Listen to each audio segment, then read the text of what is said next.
하나님께서 오늘 저희들에게 주신 말씀은 시편 110편 1절에서 7절의 말씀입니다.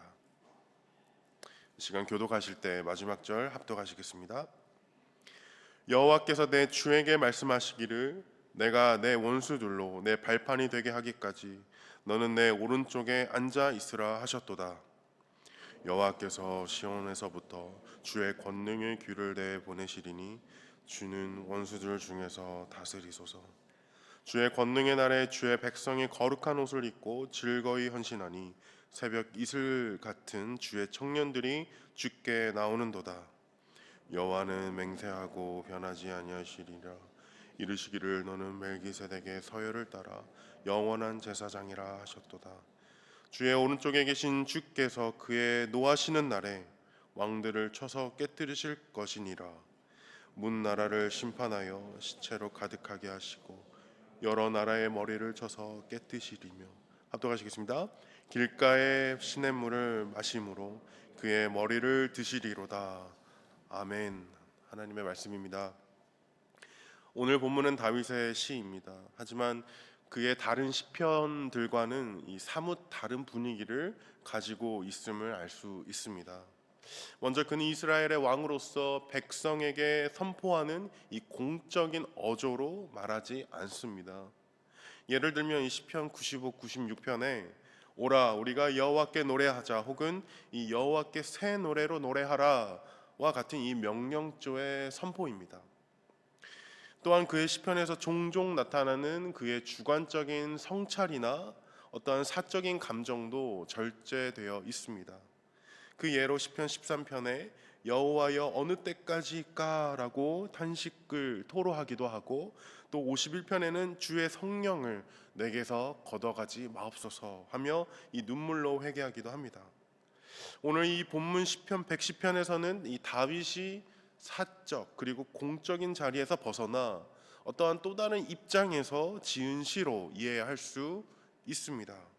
그렇습니다. 다윗은 성령의 감동 가운데 하나님께서 보여주시는 이 메시아의 영광을 바라보며 왕의 위치에서 이 선지자와 같이 장차 오실 그리스도를 예언하고 있습니다. 실제로 베드로는 다윗을 가리켜 선지자라고 증언하며 하나님께서 주신 언약을 따라 메시아를 내다보고 증언한 자, 증언한 인물로 설명합니다. 사도행전 2장 29절 30절의 말씀을 축약하여 말씀드리겠습니다. 내가 조상 다윗에 대하여 담대히 말할 수 있노니 그는 선지자라. 하나님이 이미 맹세하사 그 자손 중에서 한 사람을 그 위에 앉게 하리라 하심을 알고. 이 다윗과 베드로, 성경 역사 속 이 쟁쟁한 두 인물 간의 연결점만 보더라도 이 구약과 신약은 하나님의 하나 된 그 구속사 안에서 유기적으로 연결되어 있음을 확인하게 됩니다. 또한 성경 전체를 관통하는 그 하나의 일관된 주제, 곧 예수 그리스도를 중심으로 이루어 가시는 하나님의 변함없는 그 신실하심을 저희는 발견하게 됩니다.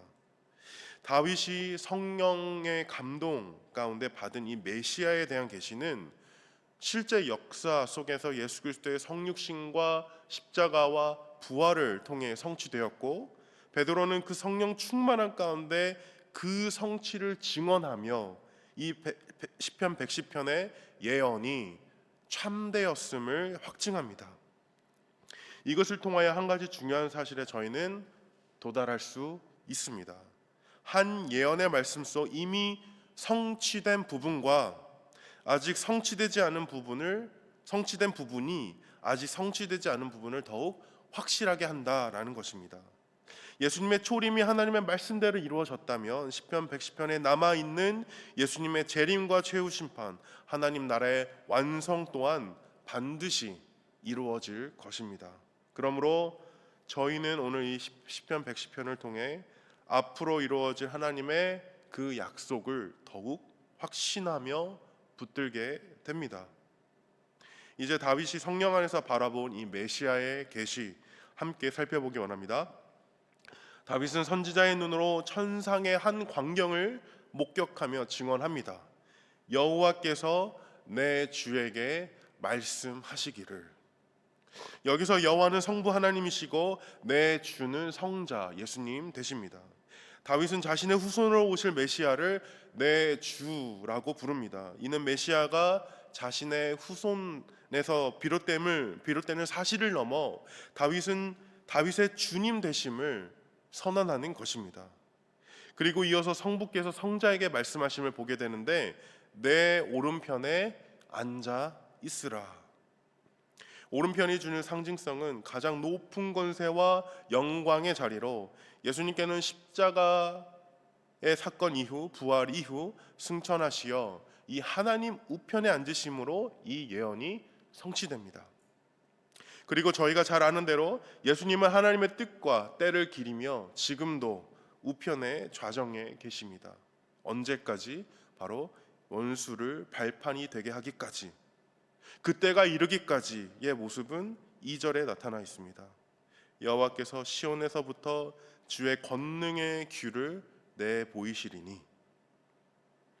여기서 규는 어떠한 이 왕의 장식품이 아니라 왕권을 상징하는 이 짧은 형태의 지팡이로 이 왕의 손에 들려 그 권위와 통치가 유효하게 행사되고 있음을 드러내는 표식입니다. 성부 하나님께서 성자 예수 그리스도를 높이사 우편에 앉으실 뿐만 아니라 보좌에 앉으신 예수 그리스도의 통치가 이 인간의 역사 속에서 확장되는 모습을 예언하는 것입니다. 교회는 하늘 보좌에 좌정하신 왕 예수 그리스도의 규가 이 땅 가운데 드러나는 현현으로 규가 들려지는 대로, 규가 향하는 대로 교회도 들려지고 향하게 됩니다. 그렇게 교회는 어제도 오늘도 그리고 내일도 예수 그리스도의 통치를 선포하며 재림의 날까지 하나님의 나라의 확장을 이루는 도구로 온전히 쓰임을 받게 됩니다. 약 3000년 전 성령의 감동으로 기록된 이 예언의 말씀을 통해 오늘 이 시대의 현 주소와 그 시대를 살아가는 성도의 정체성과 사명을, 그리고 교회가 나아가야 할 방향을 상기합니다. 그리고 이어지는 말씀, 주의 권능의 날에 주의 백성이 즐거이 헌신하니. 권능의 날은 메시아의 왕권이 숨김없이 온전히 드러나는 때입니다. 그리고 그날의 복음이 선포될 때 사람들은 강제로 끌려 나오는 것이 아니라 이 성령의 역사 가운데 자원하며 왕께 헌신합니다. 그 모습을 형성한 것이 바로 새벽 이슬과 같은 주의 청년들이라는 말씀으로, 이 새벽 이슬과 청년들은 끊임없는 새로움과 생명력을 상징하고 있습니다. 이어지는 4절 말씀에서 다윗은 여호와의 매우 이례적인 행함을 나타냅니다. 여호와는 맹세하고 변하지 아니하시리라. 맹세는 이 자신의 말에 진실성을 더하기 위해, 확증하기 위해 어떠한 더 높은 권위나 자신의 생명까지 내걸고 보증하는 선언으로, 이 사람이 맹세하는 이유는 다음과 같습니다. 자신의 말이 충분히 신뢰성을 주지 못하여 상대에게 확실성을 보증하고자 할 때, 책임과 성취를 상대에게 강화하여 말하고자 할 때입니다. 즉 맹세는 불완전한 존재가 최선으로 사용할 수 있는 확증의 언어라 하겠습니다. 여기에 한 가지 질문이 생깁니다. 그렇다면 하나님께 맹세가 필요한 것인가? 당연히 하나님께서는 맹세가 필요하지 않습니다. 하나님의 말씀 자체는 이미 절대적 확실성을 가지고 있기 때문입니다. 하나님은 맹세해야 신뢰할 수 있는 분이 아니라 말씀으로 천지를 창조하셨듯이 말씀하시는 것 자체가 성취인 분이라는 뜻입니다. 그렇다면 왜 하나님은 굳이 맹세하셨는가라는 이 추가 질문이 생기게 됩니다. 한마디로 말씀드리면 하나님의 맹세는 하나님 자신을 위한 것이 아니다라는 것입니다. 히브리서 6장은 이에 대해 설명하는데 축약하여 말씀드리면, 하나님은 약속과 맹세 두 가지로 변하지 않으심을 나타내시며 우리의 이 소망을 견고하게 하신다라는 것입니다. 하나님의 맹세는 하나님의 불확실성을 보완하기 위함이 아니라 인간의 이 불안함을 온전케 하기 위한 장치, 이 은혜의 장치라는 것입니다. 하나님의 맹세는 하나님의 약함의 표현이 아니라 성도의 믿음을 붙잡기 위한 하나님의 은혜의 또 다른 언어가 되겠습니다. 오늘 본문에 나타난 그 하나님의 맹세가 확증하는 세 가지 나누기 원합니다. 먼저 4절에 너는 멜기세덱의 서열을 따라 영원한 제사장이라. 그리스도는 끊어지지 않는 생명으로 영원히 자기 백성을 중보하시는 완전한 제사장으로 세워졌다는 하나님의 맹세입니다. 또한 5절에 그의 노하시는 날에 왕들을 쳐서 깨뜨릴 것이라. 그리스도는 지금도 보좌에 앉아 계시지만 그 정하신 때에 모든 권세를 무너뜨리는 만왕의 왕으로 드러나실 것을 확증하는 하나님의 맹세입니다. 6절에 문나라를 심판하여 시체로 가득하게 하시고 그리스도의 공의는 반드시 온 세상에 완전히 시행되어 악과 죄가 최종적으로 심판받을 것을 선언하는 하나님의 또 다른 맹세입니다. 그러므로 이 맹세의 내용은 아직 완전히 드러나지 않은 미래를 포함하고 있으면서도 동시에 이미 그 성취가 시작된 하나님의 확실한 구속사적 약속입니다. 그리고 성도된 저희는 하나님의 이 맹세를 두고 한 가지 명확한 결론에 이르게 됩니다. 다윗의 예언 속 그리스도의 초림이 하나님의 맹세로 이미 성취됨을 확인했다면 그 맹세는 동일하게 재림의 성취도 반드시 이루어질 것을 보증한다라는 것입니다. 이미 성취된 은혜 위에 서 있으면서도 아직 완성되지 않은 약속을 바라보는 자리, 이것이 바로 성도된 저희가 오늘도 서 있을 수 있는 자리입니다. 그 자리에서 저희가 기억해야 할 두 가지 함께 나누기 원합니다. 첫 번째는 오늘도 예수님과 같이 준비된 열정으로 주님의 때를 기다리며 살아가기 원합니다. 그 기다림은 무의미한 공백이 아니라 준비된 열정이 담긴 순종임을 기억해야 할 것입니다. 하나님의 맹세가 있기에 인간의 시간 속 지연되는 것 같이 보이고 낙심하게 만드는 여러 가지 상황 속에서도 포기하지 않으며 보이지 않아도 충성함으로 나아가는 것, 이 기다림은 무력함이 아니라 맹세를 전심으로 신뢰하는 자의 이 능동적인 절제된 순종이라 하겠습니다. 예수님께서도 언제든 하나님의 때에 온전히 나아갈 수 있는 이 준비된 열정으로 지금도 하나님 우편에 계셔 우리를 향해 모든 마음을 다 쏟고 계십니다.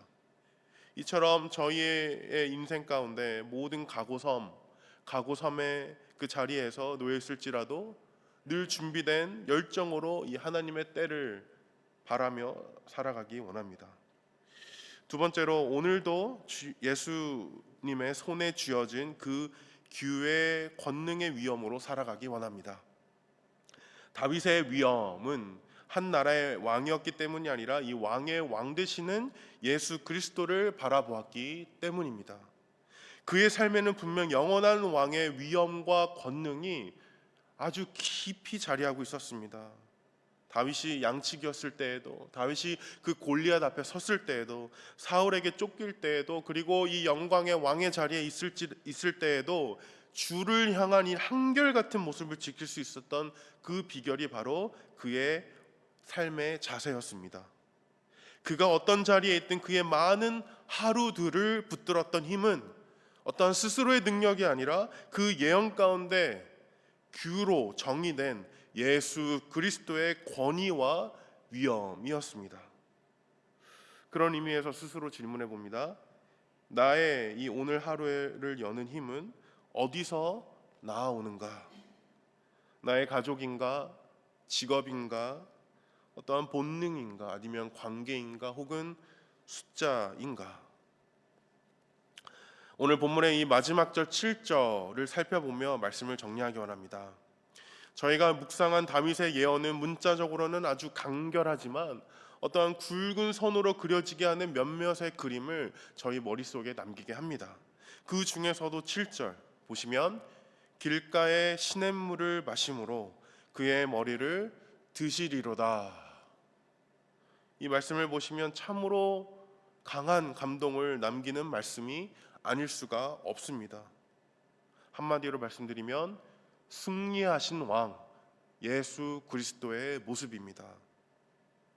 준비된 열정으로 성부 하나님의 뜻을 따라 때를 기다리신 왕, 그 때가 이르렀을 때 그 뜻을 따라 그의 손에 있던 그 규의 위엄이 그의 발걸음으로 옮겨져 나아가신 왕, 그의 심판하심이 권능의 날이 되어 여러 나라의 머리를 쳐서 파하시며 끝내 이 승리의 잔을 드심은 십자가 도상에서 우슬초에 담긴 그 쓴 잔을 나를 위해 취하시며 잠시 머리를 떨구셨지만 새 날에 새 땅에 담긴 그 어느 길가 어느 시냇물을 마치 이 승리의 잔에 담긴 물과 같이 되어 왕 되신 예수 그리스도께서 온전히 취하시고 그 머리를 드시리로다.